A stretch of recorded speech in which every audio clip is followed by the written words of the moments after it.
여러분 지난 한 주 동안 어떠셨어요? 삶 속에서 하나님을 생생하게 만나시고 경험하셨나요?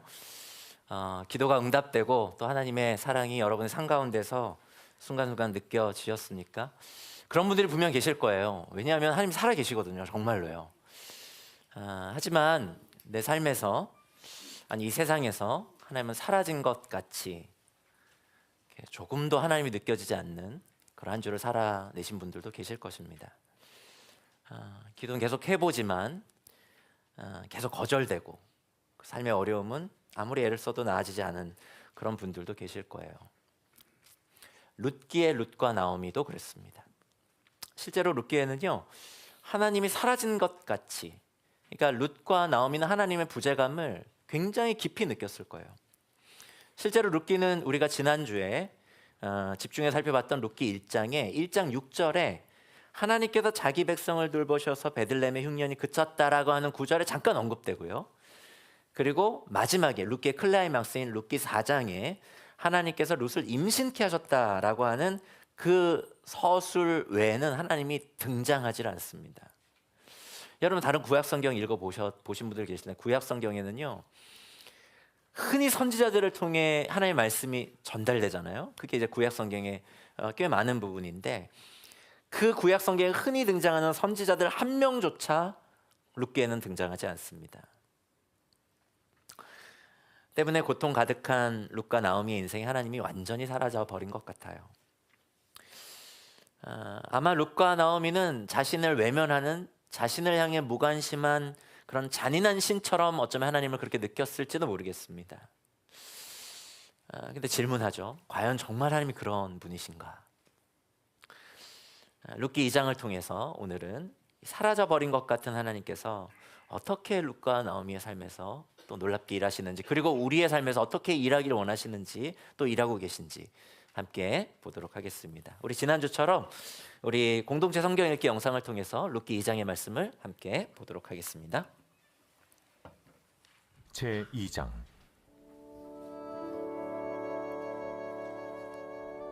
나오미의 남편 엘리멜렉의 친족으로 유력한 자가 있으니 그의 이름은 보아스더라. 모압 여인 룻이 나오미에게 이르되, 원하건대 내가 밭으로 가서 내가 누구에게 은혜를 입으면 그를 따라서 이삭을 줍겠나이다. 하니 나오미가 그에게 이르되, 내 딸아 갈치오다. 룻이 가서 베는 자를 따라 밭에서 이삭을 줍는데 우연히 엘리멜렉의 친족 보아스에게 속한 밭에 이르렀더라. 마침 보아스가 베들레헴에서부터 와서 베는 자들에게 이르되, 여호와께서 너희와 함께 하시기를 원하노라. 여호와께서 당신에게 복 주시기를 원하나이다 하니라. 보아스가 베는 자들을 거느린 사환에게 이르되, 이는 누구의 소녀냐? 하니 베는 자를 거느린 사환이 대답하여 이르되, 이는 나오미와 함께 모압 지방에서 돌아온 모압 소녀인데 그의 말이 나로 베는 자를 따라 단 사이에서 이삭을 줍게 하소서 하였고 아침부터 와서는 잠시 집에서 쉰 후에 지금까지 계속하는 중이니이다. 보아스가 룻에게 이르되, 내 딸아 들으라. 이삭을 주우러 다른 밭으로 가지 말며 여기서 떠나지 말고 나의 소녀들과 함께 있으라. 그들이 베는 밭을 보고 그들을 따르라. 내가 그 소년들에게 명령하여 너를 건드리지 말라 하였느니라. 목이 마르거든 그릇에 가서 소년들이 길어온 것을 마실지니라. 하는지라. 룻이 엎드려 얼굴을 땅에 대고 절하며 그에게 이르되, 나는 이방 여인이거늘 당신이 어찌하여 내게 은혜를 베푸시며 나를 돌보시나이까. 하니 보아스가 그에게 대답하여 이르되, 내 남편이 죽은 후로 내가 시어머니에게 행한 모든 것과 네 부모와 고국을 떠나 전에 알지 못하던 백성에게로 온 일이 내게 분명히 알려졌느니라. 여호와께서 내가 행한 일에 보답하시기를 원하며 이스라엘의 하나님 여호와께서 그의 날개 아래에 보호를 받으러 온 내게 온전한 상 주시기를 원하노라. 내 주여, 내가 당신께 은혜 입기를 원하나이다. 나는 당신의 하녀 중에 하나와도 같지 못하오나 당신이 이 하녀를 위로하시고 마음을 기쁘게 하는 말씀을 하셨나이다. 하니라.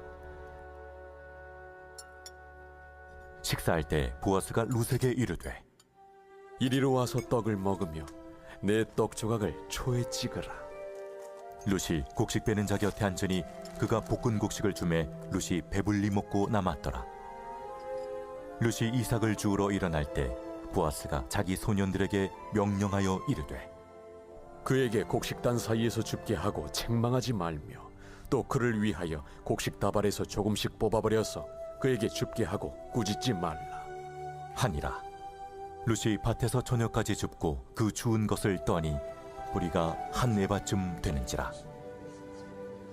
그것을 가지고 성읍에 들어가서 시어머니에게 그 주운 것을 보이고 그가 배불리 먹고 남긴 것을 내어 시어머니에게 드리매 시어머니가 그에게 이르되 오늘 어디서 주웠느냐? 어디서 일을 하였느냐? 너를 돌본 자에게 복이 있기를 원하노라. 룻이 누구에게서 일했는지를 시어머니에게 알게 하여 이르되 오늘 일하게 한 사람의 이름은 보아스니이다. 하는지라. 나오미가 자기 며느리에게 이르되 그가 여호와로부터 복받기를 원하노라. 그가 살아있는 자와 죽은 자에게 은혜 베풀기를 그치지 아니하도다. 그 사람은 우리와 가까우니 우리 기업을 물을 자 중에 하나이니라. 하니라. 모압 여인 룻이 이르되 그가 내게 또 이르기를 내 추수를 다 마치기까지 너는 내 소년들에게 가까이 있으라 하더이다. 내 딸아, 너는 그의 소녀들과 함께 나가고 다른 밭에서 사람을 만나지 아니하는 것이 좋으니라. 이에 룻이 보아스의 소녀들에게 가까이 있어서 보리추수와 밀추수를 마치기까지 이삭을 주우며 그의 시어머니와 함께 거주하니라. 저는 요즘에 그 룻기를 이렇게 묵상하면서 자꾸 노랫말이 떠오릅니다. 제가 룻기 2장을 이렇게 또 묵상하다가 정말 한 노래가 이 룻기 2장과 너무나 잘 어울리는 한 노래가 떠올랐어요. 잠깐 그 노래 한번 잠깐 들어보실까요?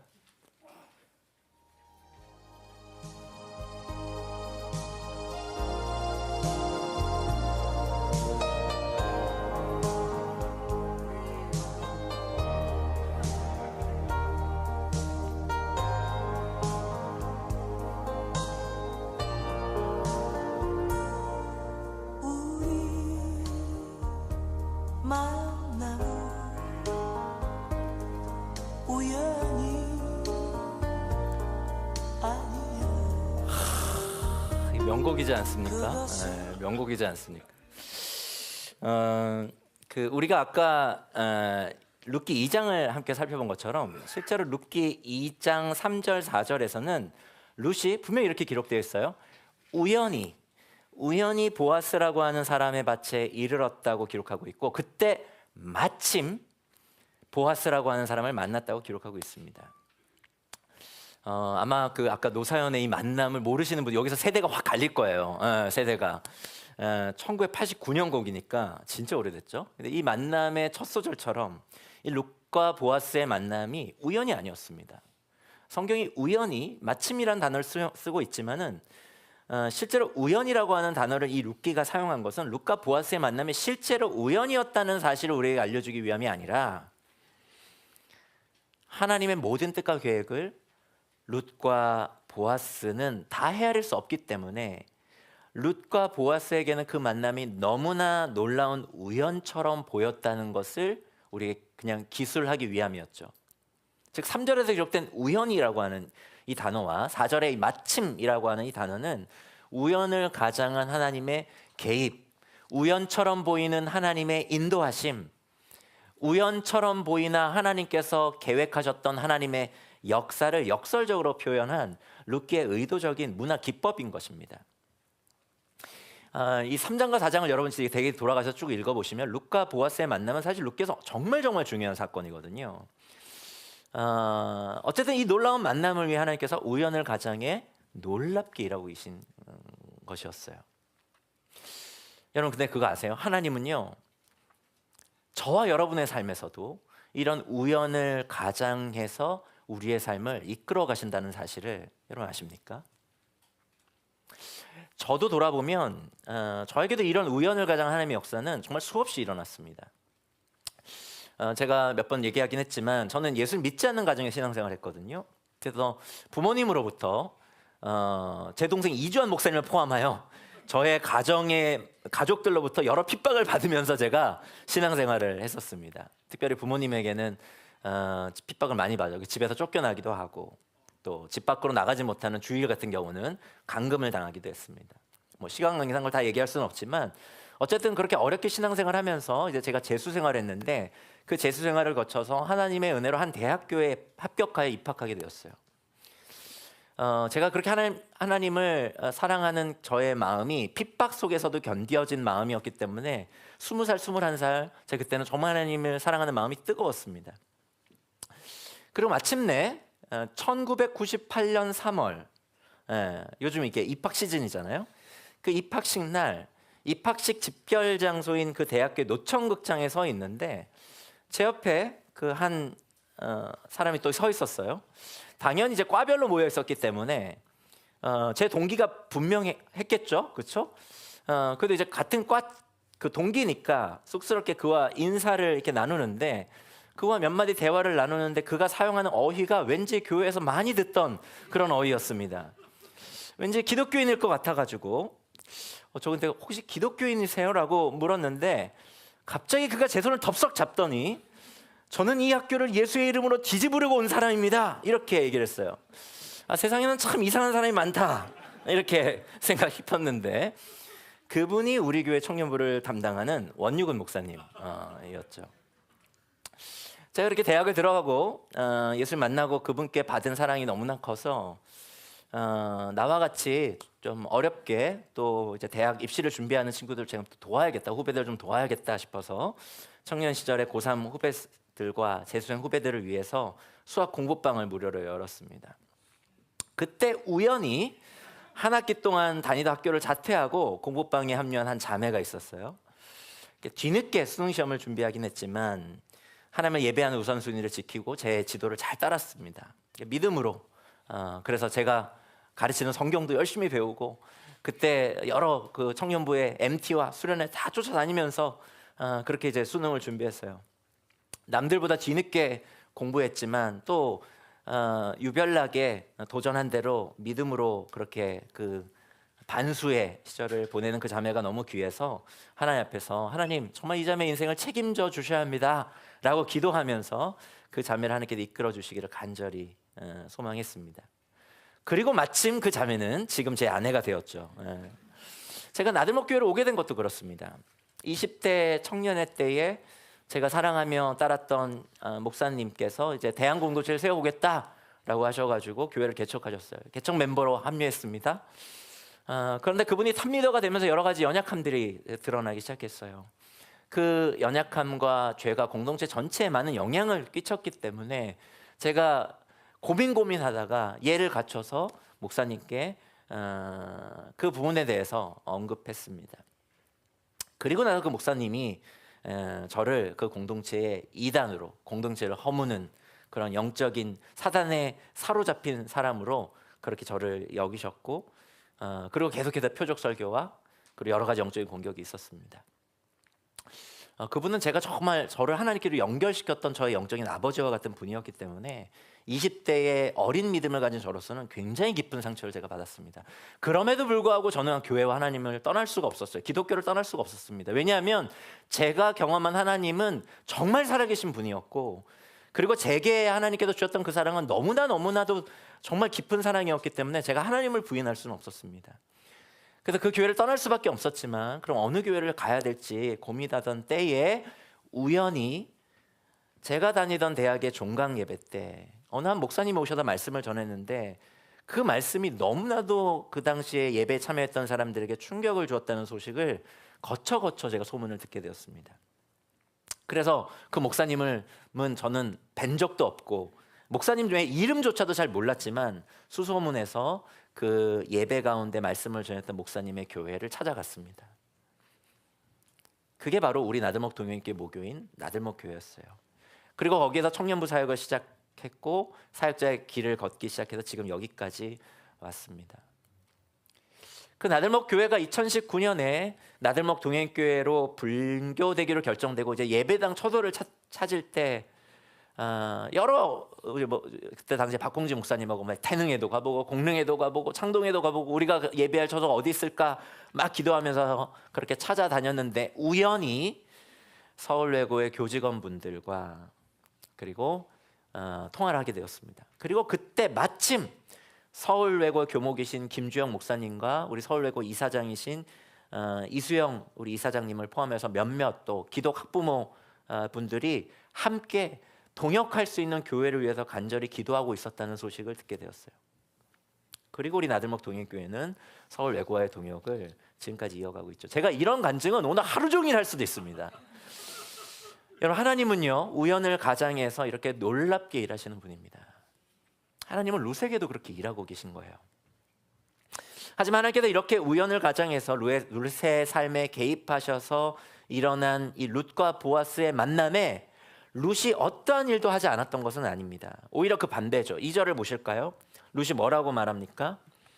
원하건대 제가 밭으로 가서 누구에게 은혜를 입으면 그를 따라서 이삭을 줍겠나이다 하고 시어머니 나오미에게 말해요.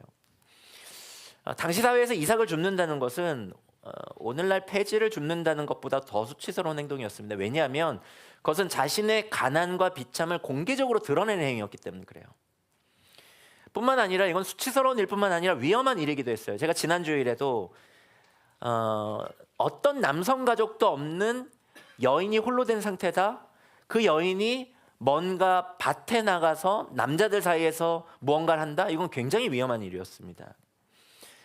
나쁜 남자들로부터 봉변을 당해도 보호받을 수 없는 처지가 바로 남성 가족을 갖지 않은 여성들, 자기를 보호해줄 남성이 누구도 없는 그런 여성들의 처지이기 때문에 그래요.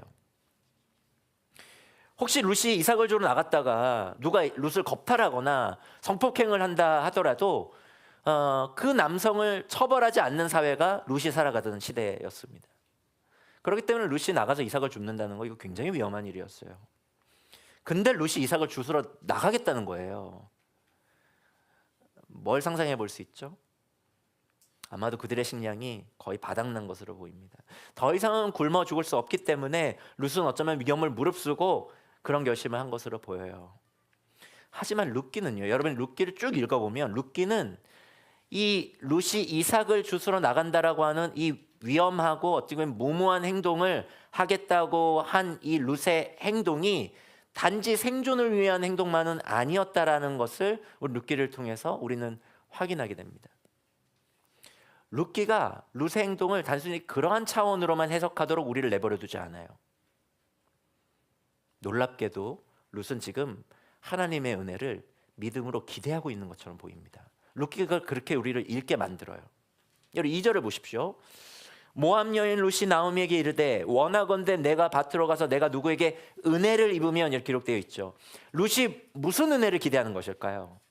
물론 1차적으로는 어떤 이의 호의를 기대하는 것일 것입니다. 그런데 왜 제가 룻이 가진 이 호의가, 이 기대가 룻이 가진 믿음이라고 그렇게 주장하고 있는 것일까요? 룻기가 왜 우리를 그렇게 이끌어가고 있다고 제가 주장하고 있는 것일까요? 저는 확신하건대 룻이 단순히 누군가의 선한 마음과 그로 인한 친절로 인해서 얻을 호의만을 기대하고 있다고 생각하지는 않아요. 저는 확신하건대 룻은 분명히 하나님의 말씀이 자신의 삶에서 이루어질 것을 기대하고 있다고 저는 확신합니다. 좀 더 제가 구체적으로 말하면 지금 룻은요 레위기나 신명기에 가난한 자들을 위해서 하나님이 이스라엘 백성들에게 명령한 하나님의 말씀이 자신의 삶에서 이루어지기를 기대하고 있는 거예요. 어떤 말씀일까요? 레위기 23장 22절의 말씀을 같이 한번 읽어볼까요? 여러분들이 같이 한번 읽어주겠어요? 읽겠습니다. 시작. 너희가 밭에서 난 곡식을 거두어 드릴 때에는 밭 구석구석까지 다 거두어 드리지 말고 또 거두어 드린 다음에 떨어진 이삭을 줍지 말아라. 그 이삭은 가난한 사람들과 나그네 신세인 외국 사람들이 죽게 남겨두어야 한다. 내가 주 너희의 하나님이다. 룻은요 이 하나님의 말씀을 삶 속에서 실천하며 살아가는 사람이 분명히 있을 것이다. 내가 그 사람과 만날 수 있도록 하나님께서 나를 인도해 주실 것이다. 룻이 기도한 은혜는 바로 그 은혜였던 것입니다. 지금 룻은요, 하나님의 말씀에 근거해서 이 무모하고 위험한 행동을 실행에 옮기기로 결정한 거예요. 룻은 자신의 비참한 삶에 하나님의 말씀을 현실에 복판에서 실천하려고 몸부림치는 하나님의 사람들의 그 헷세들을 기대하고 있는 것이고, 그 헷세들을 품은 그 사람과의 만남을 지금 룻은 기대하고 있는 것입니다. 저는 상상해 보건대 룻이 이 이삭을 주우러 나가기 전에 하나님 앞에 간절히 기도했을 것이라 저는 상상해요. 하나님, 하나님께서는 가난한 사람들을 위해서 이런 말씀을 남겨두셨잖아요. 아무리 영적으로 어둠의 시기고 사다시대를 할지라도 이 말씀을 품고 가난한 자들에게 이삭을 남기는 사람이 이 베들레헴 가운데 있다라고 한다면 내일 제가 그 사람을 만나게 해주십시오 라고 룻이 분명 저는 기도했을 거라 생각합니다. 너무나 감사하게도 하나님의 헷세드를 기대하고 믿었던 룻이 헷세드의 사람 보아스를 만납니다. 그리고 보아스는 룻에게 헷세드를 베풀죠. 8절을 보면 보아스가 룻에게 어떤 헷세드를 베풀죠? 룻에게 다른 밭으로 가지 말고 자신의 밭에서 계속 이삭을 줍도록 합니다. 그리고 이 룻이 일하는 여자들 곁에 이제 룻을 두게 해요. 룻이 혼자 여성의 몸으로 혼자 있도록 두지 않게 하고 그 노동자들 가운데 여성들이 있었겠죠. 그 여성들과 함께 곁에 있게 합니다. 그리고 남자 일꾼들에게는 룻을 절대로 건드리지 말라고 신신당부합니다. 저는 이것도 상당하는데 아마 엄하게 당부했을 거라 생각해요. 그리고 미처 룻이 준비하지 못했을 물을 언제든지 마실 수 있도록 배려했고요. 그리고 나중에 보면은 룻이 배부르게 먹을 수 있도록 자신의 곁에서 음식을 먹게 했습니다. 여러분, 이 보아스의 헷세드는요, 당시의 율법의 기준을 엄청나게 넘어서는 일이었습니다. 당시에 가난한 사람들이 이삭을 주술 때는 어떻게 주워야 됐냐면은 그 추수가 다 끝나고 나서 타작마당에 일이 다 마친 다음에 남겨진 이삭을 주어야 했습니다. 그런데 지금 보아스는 룻으로 하여금 어떻게 이삭을 줍도록 해요? 거기 여보시오, 지금 이삭 주면 안 되고요, 우리 일 다 끝나고 나면 그때 이삭 주세요. 이게 당시의 관례였고 하나님의 율법의 기준은 그 정도까지였습니다. 그런데 보아스는 룻이 추수가 진행되는 과정 가운데 그 노동자들과 함께 이삭을 줍도록 허락해요. 그뿐만이 아니죠. 16절을 보세요. 보아스가 자기 밭에서 일하는 노동자들에게 뭘 명합니까? 룻을 위해서 곡식다발에서 이삭을 조금씩 일부러 떨어뜨리라고 명령해요. 레위기나 신명기에 있는 율법에는 그렇게 얘기하지 않습니다. 레위기나 신명기에 있는 율법에서는 가난한 자들을 위해서 혹시 이삭이 떨어지면 그것을 굳이 다 거두어 가지 말아라 라고 얘기하고 있을 뿐이에요. 그런데 보아스는 지금 룻을 위해서 뭐라고 자기 노동자들에게 해요? 일부러 떨어뜨려.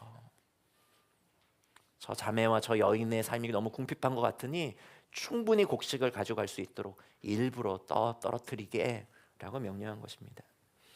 여러분, 이 정도만 해도요, 보아스는 율법 이상의 헷세들을 지금 룻에게 베풀고 있는 것으로 보이죠. 근데 보아스는 여기서 그치질 않아요. 룻을 불러다가 자기와 한식탁에 겸상하게 합니다. 여러분, 이건 당시에 여러분 별로 감흥이 없으신데 이거 엄청난 일이었어요. 저도 어린 시절에 저희 친가는 경상도였거든요. 저 어린 시절에 이렇게 명절에 가면요, 저는 여인들과 식사하지 않았습니다. 여성들과 식사하지 않았어요. 저는 할아버지 일찍오셨으니까 그 큰아버지와 작은아버지와 저희 아버지와 함께 그렇게 남자들끼리 여성들이 가져오는 상을 받아서 안방에서 식사했고요. 저희 어머니는 어디서 식사했는지 아세요? 저희 어머니는 우리 큰어머니와 할머니와 함께 부엌에서 식사하셨습니다. 불과 30여 년 전에 제 어린 시절에도 그랬어요.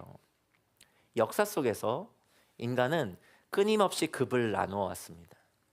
다른 사람들보다 더 우위에 서고자 분투해온 역사가 인간사였어요. 그리고 자기보다 서열이 낮은 사람들을 무시하고 차별해 온 것이 인간사의 역사였습니다. 여러분, 오늘을 우리가 사는 사회는 신분 사회는 아니죠.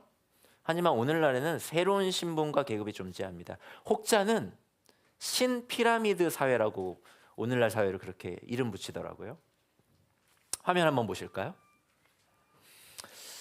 여러분 이 단어들이 뭘 뜻하는지 아십니까?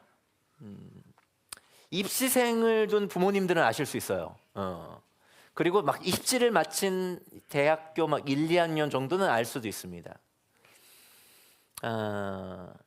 이거는요. 네, 다음 사진 보시면 대학을 서열을 나누어서 쫙 줄 세우고요. 그 대학교의 앞 글자를 딴 것입니다. 요즘 고등학생들이 이걸 줄줄 외우고 다니더라고요. 요즘 대학생들이. 그래서 저 꼭대기에 있는 저 대학교에 가기 위해서 10대 청소년 시절을 갈아 넣죠. 우리 청소년들 고등학생은 처음부터 서열 사회에 익숙해지죠. 대학 가서 그래서 이 서열의 끝에 어떻게든 올라가서 이 피라미드를 지나고 나면요. 그 다음 피라미드가 있죠. 다음 보여주실까요? 어디에 사는지가 이제 중요합니다. 대학 끝나면 피라미드 끝이 아니고요. 서열의 끝이 아니고요. 어디에 사는지가 중요해요. 여러분 우리가 지금 있는 이 도봉구, 노원구 여기 지금 배 밑바닥이에요. 지금 우리 어쩌면 좋아. 여러분 그러나 마음을 놓으십시오. 저의 집은 여기 나오지도 않습니다. 제가 살고 있는 데는 여기 나오지도 않아요. 대학 마치고 나면 이제 어디에서 사는지가 중요해요. 취업해서 열심히 돈 모아서 저 피라미드, 저 부동산에 가능한 올라갈 수 있는 데까지 올라가야 됩니다. 그리고 나서 이제 털을 잡고 결혼해서 애 낳으면요. 그 다음 피라미드가 또 있더라고요. 저는 이거는 이번에 처음 알았습니다. 다음 피라미드 한번 보여주실까요? 여기 뭔지 아세요? 이게 유모차 계급도입니다. 여러분 육아용품에도 피라미드 계급도가 있대요. 아이들 낮잠 이불에 에르메스가 있답니다. 정말 깜짝 놀랐어요.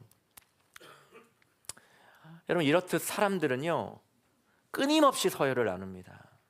그리고 행여나 피라미드나 서열의 상위를 차지한 사람들은요 그 서열이 무너지는 것을 원하지 않습니다.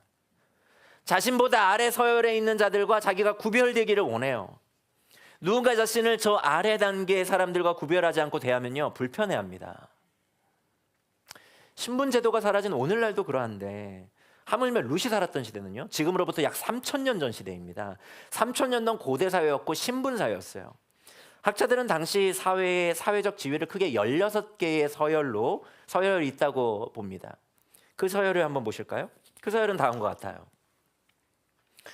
이게 당시 룻이 살았던 시대의 서열입니다. 왕으로부터 시작해서 16개 정도의 단계와 서열이 있다고 보여져요. 그중 보아스는요 서열 3위나 4위 정도로 보여집니다. 그리고 나오미의 남편 엘리멜렉은 지금 한 6번째 서열로 보여지고요. 그리고 나오미는 9번째 서열로 보여져요. 그럼 룻은요? 룻은 16번째 서열입니다. 그는 여자일 뿐만 아니라 이방인 여자이기 때문에 그래요. 이 세 번째, 네 번째 서열에 있는 사람하고 16번째 사람이 겸상을 한다? 당시 사회에서는 있을 수가 없는 일입니다. 이방인들과 유대인들이 같이 먹는 것도 당시 사회에서는 이슈였고 그것은 어쩌면 굉장히 사회적인 논란거리였어요.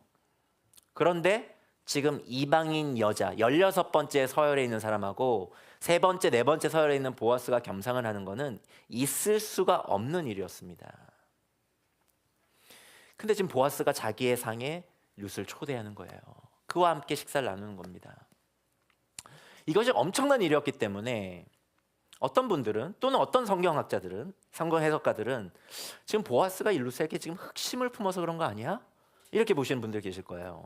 여러분들 가운데도 요즘 그 연애 리얼리티 프로그램 너무 많잖아요, 그죠? 거기에 익숙한 우리에게는 이 룻기가 그렇게 보일 수도 있습니다. 하지만 저는 이 순간 이 보아스의 모든 배려들은 룻에 대한 호감이나 어떤 이성적 호감과 흑심 때문이 아니었다고 저는 확신해요. 왜냐하면 적어도 룻기가 이 이야기를 써내려가는 방식이 우리로 하여금 그렇게 해석하도록 우리 이끌기 때문에 그렇습니다. 먼저 룻기는요 보아스의 일관된 삶의 모습을 여러 곳에서 증언하고 있어요. 2장 보시면요 나오미가 먼저 과거의 그의 삶을 증언하는 것을 기록하고 있습니다. 2장 20절을 세 번역으로 여러분 한번 읽어주시겠어요? 2장 20절 읽겠습니다. 시작. 나오미가 며느리에게 말하였다. 그는 틀림없이 주님께 복받을 사람이다. 그 사람은 먼저 세상을 뜬 우리 식구들에게도 자비를 베풀더니 살아있는 우리에게도 한결같이 자비를 베푸는구나. 나오미가 그에게 말을 계속하였다. 그 사람은 우리와 가까운 사이다. 그는 집안간으로서 우리를 맡아야 할 사람이다. 뿐만 아니라 보아스의 이 호의와 자비는 룻뿐만 아니라 그의 밑에서 일하는 사람에게도 닿고 있음을 룻기가 은연중 기고를 기록하고 있어요. 우리 4절을 보시면 보아스는 자신의 밑에서 일하는 사람들을 어떻게 대하는지를 룻기가 보여주고 있어요. 어쩌면 당시 사람들의 대부분의 사장들과 대부분의 높은 사람들이 행했을 폭언과 갑질이 당시의 영적 암흑기, 윤리적으로 도덕적으로 타락된 이 사사시대는 어쩌면 흔한 조직 문화였을 수 있는데, 보아스는 그 밑에서 일하는, 자기 밑에서 일하는 사람들 어떻게 대하는지 보십시오. 4절에 보면 보아스가 세 번역으로 제가 옮겨보면 이렇게 노동자들을 축복합니다. 주님께서 자네들과 함께 하시기를 비네 하고 축복해요. 그러자 일꾼들도 보아스에게 이렇게 화답하죠. 주님께서 주인 어른께 복을 베푸시기 바랍니다 하고 화답합니다. 여러분, 지금 보아스가 운영하고 있는 이 회사 문화 보이세요? 회사 조직 문화 보이십니까? 보아스의 회사의 소통 방식, 이 조직 문화 안에 가득히 배어 있는 존중의 문화, 헤세드의 문화가 여러분 읽히시나요? 여러분, 이 보아스가 이끄는 이 공동체의 사랑과 존중의 문화를 누가 이끌었겠어요? 당연히 그 공동체 리더인 보아스가 이끌었을 것입니다. 보아스가 이끄는 공동체 분위기는 정말 안전한 공동체로 보여져요. 안전한 조직으로 보여져요. 서로를 존중하는 분위기와 문화가 형성되어 있었던 것 같습니다. 반복하지만 당신은 사사시대였죠. 사람들은 하나님의 율법을 그렇게 대수롭게 여기지 않았습니다. 율법 이하의 도덕과 윤리가 땅에 떨어진 때였어요. 여러분, 사사기 읽어보시면 압니다. 많은 범죄가 일어났던, 흔했던 굉장히 위험한 시대였습니다. 그래서 분명 보아스는 룻에게 다른 밭으로 가지 마시오라고 권했던 이유가 그에게 호감을 느꼈기 때문이 아니라, 이성적인 이끌림 때문에 자기의 곁에 두고자 함이 아니라, 다른 곳은 위험하다는 걸 보아스가 알았기 때문에 내가 이끄는 이 공동체는 안전하니 여기에 있으십시오. 안 그럼 다른 곳에 가면 위험에 처할 수 있습니다 라고 얘기를 하고 있는 거예요. 당시에 어떠한 다른 조직과 공동체보다 이 보아스의 공동체가 너무나 안전한 공동체였다는 것을 룻기는 은연중 우리에게 보여주고 있는 것입니다. 여러분, 이제 아시겠어요? 보아스는 이 가난하고 초라한 이 이방 여인, 16번째 가장 낮은 서열에 있는 이 이방 여인에게 이성적 호감을 느꼈기 때문에 지금 호의와 자비를 베푸는 것이 아니에요. 그는 늘 그랬습니다. 그는 늘 가난한 자든 남자든 여자든 누구든 하나님의 헤세드가 필요한 사람들에게 하나님께서 명령하신 하나님의 말씀에 담겨진 하나님의 사랑과 그 마음을 헤아려 헤세드를 베풀며 살아왔던 사람이 보아스였어요. 룻기가 그리는 이 보아스의 이 호의와 자비는 보아스라는 인물이 갖는 측은지심의 결과가 아니라는 것입니다. 하나님의 율법과 말씀을 지키지 않는 영적 암흑의 시대 속에서 하나님의 율법 이상으로 하나님의 에세드를 실천하는 하나님의 사람으로 룻기는 이 보아스를 그리고 있는 거예요. 보아스는 개인의 측은지심으로 가난한 자인 룻을 돕고 있는 것이 아니라는 거예요. 하나님 중심의 헤세드를 베풀고 있는 겁니다. 지금 보아스가 어떤 삶을 사는지 여러분 보이세요? 보아스는요, 하나님의 말씀을 품고 그 말씀대로 살아가는 삶에 맺는 자연스러운 변혁적 삶, 하나님 나라의 운동의 삶을 그가 살아내고 있는 거예요. 하나님 없는 것 같은 사사시대에 그 세상의 한복판에서 하나님의 말씀을 삶으로 읽어내고 있는 것입니다. 여러분, 이때는 이제 막 기근이 벗어난 때였어요. 당시 기근은 오늘날 경제적 불황기 같은 그런 것이 아닙니다. 그냥 매출이 좀 떨어지고 취업이 어려운 그 정도가 아니라요, 당시에 기근이 일어났다는 것은 아사, 즉 굶어 죽는 일이 일어나는 그러한 사회적인 대참사, 비극이 일어나는 것을 뜻하는 사건이었어요. 그랬기 때문에 이 베들레헴의 모든 사람들에게는 기근에 대한 공포와 두려움이 그들에게 깊이 각인되어 있었을 것입니다. 그들에게 하나님의 말씀이 어떻게 다가왔을까요? 특별히 가난한 자들을 위해서 떨어진 이삭을 줍지 말고 남겨두라고 하는 이 하나님의 말씀이 기근과 미래의 불투명한 이 시대 속에 살아가는 당시의 사람들에게, 특별히 하나님에 대한 믿음이 점점 희미해져는 당시 시대의 사람들에게 떨어진 이삭을 줍지 마시오, 가난한 자들을 위해 그들을 위해서 남겨두시오라고 하는 하나님의 말씀이 그들에게는 어떻게 느껴졌을까요?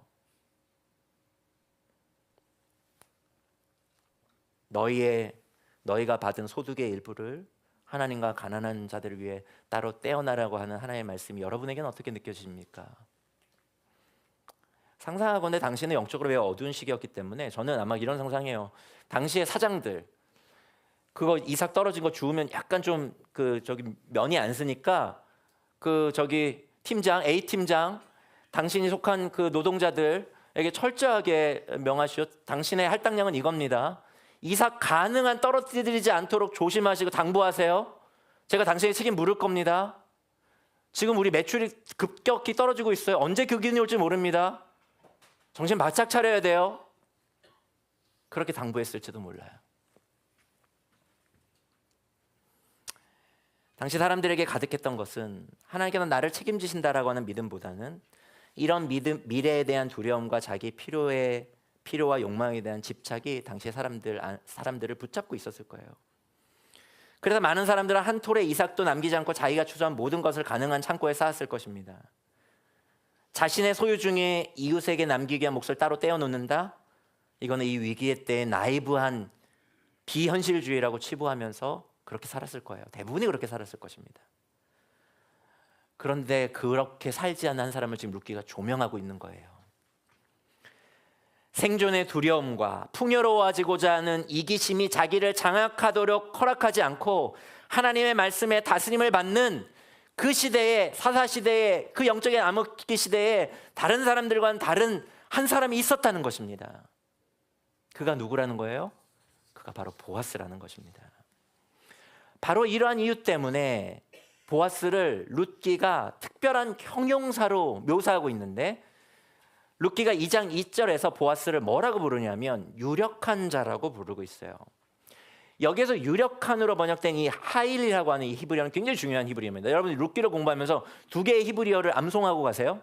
하나는 헤세드, 그리고 또 하나의 단어가 있는데 그건 하일이라고 하는 단어입니다. 이 하일이라고 하는 이 단어를 개역성경은 유력한으로 번역했는데 새 번역은 너무나 안타깝게도 이것을 뭐라고 번역했냐면 재력이 있는 사람, 부유한 사람, 경제력이 있는 사람으로 번역하고 말았어요. 물론 이 하일은 경제력이 있는 사람, 재력이 있는 사람, 심지어 군사력을 가진 사람이라고 하는 뜻을 가진 단어입니다. 그렇기 때문에 이 세 번역의 번역이 아주 틀린 건 아니에요. 그러나 룻기를 성경 신학적으로 주의할 때 이 단어를 그렇게 해석해버리면 룻기의 의미를 잘 살리지 못합니다. 왜냐하면 이 하일이라고 하는 이 단어는 보아스에게만 붙었다면은 그렇게 해석해야 되지만 이 똑같은 단어가 룻에게도 붙여져요. 우리 그 부분 한번 읽어볼까요? 룻기 3장 11절입니다. 3장 11절 여러분이 한번 읽어주시죠. 같이 읽겠습니다. 시작. 그리고 이제 내 딸아 두려워하지 말라. 내가 내 말대로 내게 다 행하리라. 내가 현숙한 여자인 줄을 나의 성읍 백성이 다 아느니라. 이 단어가 경제력이 있고 재력이 있고 유력하고 그런 단어 있지만 지혜도 있고 이런 단어의 긍정적 단어이기 때문에 이 단어를 룻기 3장 11절에는 현숙한으로 또 번역했어요. 그런데 이 룻 앞에 붙인 이 현숙한이란 단어와 재력이 있는 혹은 유력한이라고 이 보아스 앞에 붙어 있는 이 형용사는 정확히 같은 단어입니다. 하일이라고 하는 단어예요. 그렇기 때문에 이 보아스에게 이 하일이라고 단어가 붙은 이유는 보아스의 경제력 때문이 아니라는 것이에요. 보아스의 당시 갖고 있는 권력과 사회적 영향력 때문에 이 유력한 하일이라고 단어가 붙어진 게 아니라는 것입니다. 룻기는 다른 의도로 붙이고 있어요. 누구에게? 보아스와 룻에게. 그럼 당시 시대 속의 사람들이 갖지 못한 보아스와 룻이 가진 것이 무엇입니까? 하나님의 말씀에 대한 믿음, 하나님의 역사에 대한 기대, 하나님의 에세드에 대한 기대를 당시의 사람들은 다 상실하고 말았는데 보아스와 룻은 이것을 가진 자였던 거예요. 그렇기 때문에 룻기는 보아스에게 당시 시대의 보아스는 유력한 자라고 하면서 이 아이를 붙이고 있는 것이고, 동일하게 룻에게 당시 시대의 유력한 자라고 룻에게 이 아이를 붙이고 있는 것입니다. 여러분, 룻과 보아스를 향한 룻계의 특별한 시선과 주목이 보이세요? 지금 룻은요, 보아스는요, 단순히 착한 사람들이 아니라는 거예요. 그들은 시어머니를 공경하고 가난한 자들을 구제하는 그런 공익광고적 인물로 지금 룻이 이 룻과 보아스를 모델로 제시하고 있는 게 아니라는 것입니다. 룻과 보아스의 이야기를 우리에게 들려주는 것은 우리로 하여금 그런 공익광고적인 인물이 되라고 그거 도전하기 위해서 지금 룻과 보아스의 이야기를 우리에게 들려주는 것이 아니라는 거예요. 모두가 하나님의 말씀을 떠난 영적 암흑기 속에서도 도도하게 하나님의 말씀을 믿음으로 품고 오늘의 현실을 살아가는 이 룻과 보아스를 주목하라는 것입니다. 누가 영적 어둠을 끝내는지를 보라는 거예요. 모두가 하나님의 말씀보다 현실의 필요와 염려, 그리고 남들보다 뒤처지고 가난할 것에 대해 두려워하고 이기적 욕망으로 지배당하고 있는 수많은 사람들 가운데서 그 세상의 한복판에서 하나님의 역사를 일으키는 헤세드의 사람들, 하나님의 말씀을 품고 살아가는 사람들, 그래서 깨어진 그러한 세상 속에 어떻게 하나님의 역사를 이어가는 사람들이 누구인지를 보라는 것입니다. 그런 당대의 유력한 자, 그들을 통해 이어지고 확장되는 하나님의 나라를 보라는 거예요. 룻기를 뒤져보십시오. 룻기에는 바다가 갈라지는 기적 나타나지 않습니다. 물이 포도주가 되는 기적 없어요. 천사가 나타나고 빵과 물이 계속해서 채워지는 등의 기적은 기록되어 있지 않습니다. 하지만 룻기에는요, 하나님께서 정말 보고자 하는 진짜 기적이 기록되어 있어요. 그 기적이 뭔지 아십니까? 블랙홀처럼 세상의 모든 자원을 자기의 것으로 흡수해서 오직 자기만을 위해, 자기 자식만을 위해 살아가는 이기적 존재인 인간이 예수님의 손에 들려진 오병이어처럼 자기의 것을 떼어내서 누군가를 채우고 누군가를 살리기 위해 자신을 기꺼이 내어놓는, 하나님의 말씀대로 살아가는 사람들, 그들의 존재, 그들의 변화된 존재가 하나님께서 정말로 역사 가운데 보고 싶어 하시는 진짜 기적인데, 그 진짜 기적이 룻기에 기록되고 있는 거예요. 인간의 꺾이지 않는 자아가, 그 인간의 꺾이지 않는 교만한 자아와 그 중심에 하나님의 말씀이 그 인격과 자아에 닿아서 이전과는 전혀 다른 삶의 선택들을 행하고 세상 사람들과는 전혀 다른 삶의 방식들, 대조적이고 대안적이고 심지어 대항적이기까지 한 삶의 방식을 창의적으로 창출해내는 그런 변화된 사람들, 하나님의 말씀으로 변화된 사람들이야말로 하나님께서 정말 고대하시는, 진짜 보고 싶어 하시는 기적이라는 거예요. 그런데 그 기적이 룻과 보아스의 이야기를 통해 룻기에는 가득히 담겨 있는 것입니다. 이 룻기의 이야기를 우리에게 들려주시면서 우리의 하나님은 그 기적이 우리의 삶에서도 일어나기를 지금 꿈꾸고 계신 거예요. 그 꿈을 가지고 하나님께서 행하신 일이 무엇이었습니까? 보아스가 자신과 룻의 서열을 허물고 넘치는 헤세드로 룻을 자신의 식탁에 초대한 것처럼 하나님께서 이것을 꿈꾸면서, 우리의 삶에서 이러한 기적이 일어날 것을 꿈꾸면서 하신 일이 뭐예요? 신의 자리를 박찬 것입니다. 신의 자리를 박차고 룻과 같이 저 낮은 자리에 있는 우리와 같은 인간의 자리로 오신 것이었어요. 그리고 그분은 당신의 사랑과 생명으로 풍성하게 차리신 식탁에 우리를 초대하셨습니다. 우리와 같은 인간이 되셔서, 그렇게 예수 그리스도께서는 인간으로 오셨을 뿐만 아니라 우리가 처한 가장 낮은 자리까지 오시기로 결정하시고 낮은 자리까지 진짜로 오셨어요. 여러분, 예수님이 태어난 가정이 어디죠? 요셉과 마리아의 가정이었습니다. 예수님의 아버지의 직업은 무엇이었습니까? 목수였죠. 당시 목수와 같은 노동자들은 하층민 신분에 있는 그런 사람들이었어요. 누가복음 2장에 보면 이 마리아와 요셉이 정결 예법에 따라 예루살렘에 올라가서 성전에서 제사를 드리는 이야기가 나옵니다. 그런데 그들의 제물이 뭐였는지 아세요?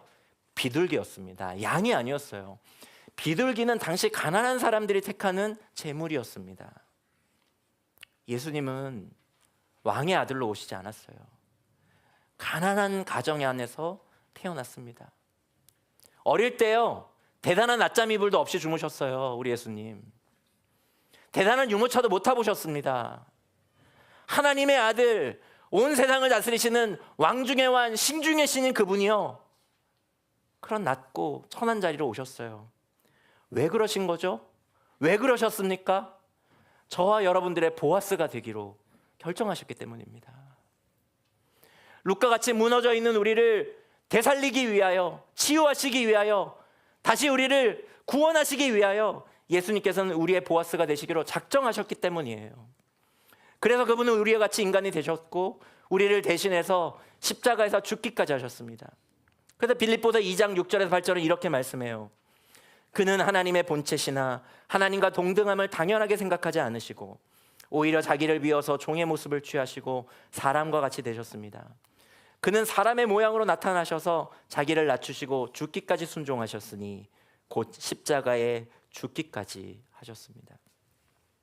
여러분, 이 모든 것이 바로 하나님의 헤세드 때문에 일어난 일입니다. 하나님의 사랑 때문에, 우리를 향한, 저와 여러분들을 향한 사랑 때문에 일어난 일이에요. 요한일서 4장 9절에 10절을 함께 읽어볼까요? 이번에 여러분이 한번 읽어주시죠. 읽겠습니다. 시작. 하나님의 사랑이 우리에게 이렇게 드러났으니 곧 하나님이 자기 외아들을 세상에 보내주셔서 우리로 하여금 그로 말미암아 살게 해주신 것입니다. 사랑은 이 사실에 있으니 곧 우리가 하나님을 사랑한 것이 아니라 하나님이 우리를 사랑하셔서 자기 아들을 보내어 우리의 죄를 위하여 화목제물이 되게 하신 것입니다. 루카 보아스는 당대 유력한 자였습니다. 뛰어난 능력을 가진 자들이어서가 아니라고 했어요. 그들이 가진 하나님에 대한 믿음과 기대 때문이었습니다. 루카 보아스는 하나님의 말씀에 대한 특별한 믿음과 기대와 헌신을 가진 자들이었어요. 하나님께서 우리로 하여금 그러한 삶으로 우리를 초대하고 계십니다. 여러분, 기적을 이루시는 분은 우리가 아니라 하나님이세요. 우리가 할 일은 무엇입니까? 그 일을 이루실 하나님을 기대하는 것입니다. 루카 보아스가 그랬던 것처럼 그 순간 우리를 너무나 사랑하시는 우리 하나님께서 우연을 가장한 놀라운 은혜를 우리의 삶 속에서 기어이 흐르게 할 것이라고 기대하는 것, 그것이 저와 여러분들이 해야 하는, 이 시대 속에서 해야 되는, 고난 속에서 해야 되는 우리의 몫이라는 거예요. 카렐리가 이렇게 말했습니다. 풍성한 삶의 비결은 당신의 책임이 아니라 하나님의 능력에 대한 당신의 반응입니다. 다시 읽어드릴까요? 풍성한 삶의 비결은 당신의 책임이 아니라 하나님의 능력에 대한 당신의 반응입니다. 오늘 룻기 2장을 통해 들려진 이 하나님의 말씀에 여러분들 어떻게 반응하시겠어요? 오늘 주신 말씀 우리 가슴에 품고 우리 1분 정도 침묵으로 기도하며 나아가시도록 하겠습니다.